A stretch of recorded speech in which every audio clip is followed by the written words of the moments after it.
উঠে বসে বসে তিন নবী কাঁদতেছে।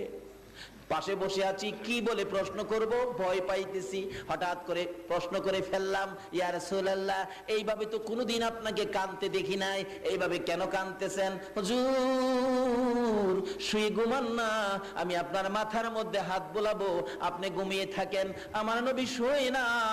মা এসে বলেন, ইয়া রাসূলুল্লাহ, এই বিছানায় শুইতে বুঝি কষ্ট হয়? শুধুমাত্র একটা খেজুর পাতার বিছানা। মা আয়েশা বললেন, আমি মাঝে মাঝে দেখেছি আমার নবী ঘুম থেকে উঠলে শরীর মুবারকে চাটার দাগ দেখা যায়। মা আয়েশা এই অবস্থা দেখে কোন কোন দিন একটু বিছানা নরম করে দিতেন। আমার নবী ঘুম থেকে উঠে বলতেন, আয়েশা রে, আজকে দিয়ে আমার ঘুম বেশি হয়ে গেছে, হুজুর বিছানাটা নরম করে দিলাম, চাটার দাগ আপনার শরীর মুবারকে দেখা যায়। আমার নবী চোখের পানি ছেড়ে দেয়, আয়েশা এইভাবে